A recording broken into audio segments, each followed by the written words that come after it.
39 people died after consuming spirituous liquor in Bihar's Saran district. But the chief minister of the state has pinned the blame on victims instead of taking any responsibility for the tragedy. So Nitish Kumar, Sushashan Babu has been saying कि अगर तुम पियोगे तो मरोगे. If you drink alcohol, then you will die. This is an insensitive statement that has been made by Nitish Kumar at the time when the families are mourning the loss of their loved ones in Saran, as Nitish Kumar's statement has only added salt to the wounds, where Bihar Chief Minister's remark came in after his government is under heavy criticism from the opposition side over the prohibition policy in the state. Let's first listen in to the shocker that the statement was made by the Bihar Chief Minister. लेकिन फिर भी कोई P लेता है. देखिए, ज्यादातर लोगों ने इसके पक्ष में सहमति दी है, लेकिन कुछ आदमी को क्या कीजिएगा, कुछ तो ऐसी गलती करता ही है. तब उसके बाद पिछली बार भी याद है ना, जहरीली शराब से मर गया तो कोई कहा कि इनको मिलना चाहिए कंपल्सन के बाद. जो शराब पिएगा वो तो मरेगा ही. ये तो उदाहरण ही सामने है कि पियोगे तो मरोगे, यही तो बात है. एक बात और पूछ लीजिए, जो विपक्ष का लोग बोलता है जहरीली शराब से हम मरे, उनसे पूछिए कि आपका जहां जहां शासन है वहां कितना जहरीली शराब से मर रहा है. आप पूछ लीजिए उन से. कुछ नहीं बोलता. पहले एक एक चीज छपता था. आजकल सब जगह में जो गंदगी हो रही है वो नहीं कुछ छप रहा, लेकिन समाज में तो आप कितना भी कुछ भी काम करिएगा, कुछ ना कुछ तो गड़बड़ करेगा नहीं जी.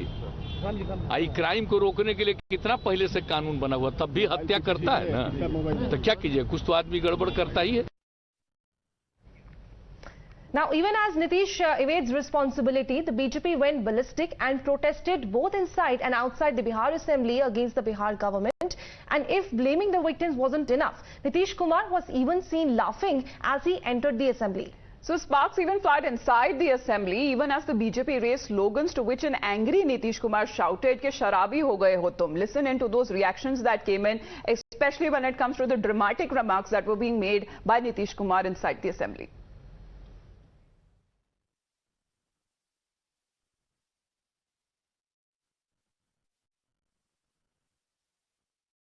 देखिए, लगभग 40 से ज्यादा लोगों की मौत हुई है और पिछले 6 साल में 1000 से ज्यादा लोग मर चुके हैं और करीब 4 लाख लोग जेल जा चुके हैं. 6 लाख लोग पर मुकदमा चल रहा है. ये क्या हो रहा है? पुलिस राज बन गया पूरा बिहार. ये कैसी शराबबंदी है? यानी फेल कर गई है. नीतीश जी का नियंत्रण नहीं रहा है और पूरी तरह से शराबबंदी की नीति उनकी फेल हो गई है. Been trying to make a list, and its last 2 days the list is going up, and it has crossed the 50 mark, and it looks it will cross 100. But he's dense, and I'll take this matter right up to the Human Rights Commission. I'll take it against the state government. I'm going to raise this issue in Parliament again today.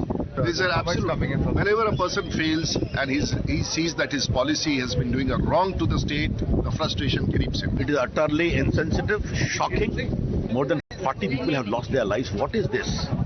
Nitish Kumar is losing his grip over the entire administration. Now let's also listen in to Nitish's deputy Tejasvi Yadav, who has defended his government and blamed the BJP, calling it their drama.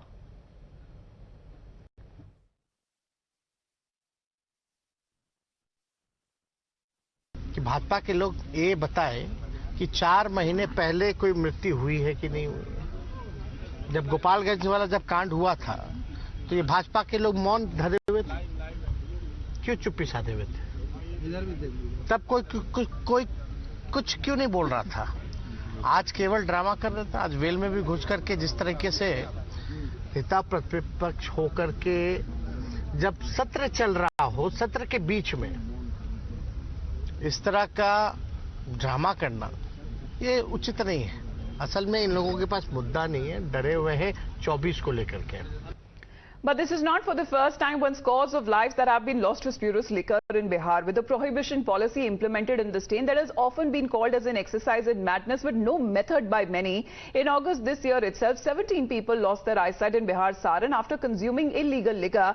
But Bihar government took no responsibility for the tragedy. In March earlier this year, around 43 people lost their lives during Holi festival after consuming illegal liquor.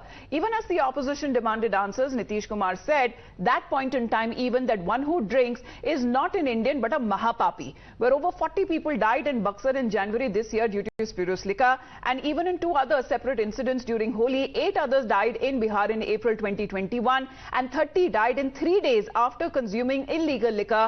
But the Bihar government is the one that continues to refuse to take responsibility.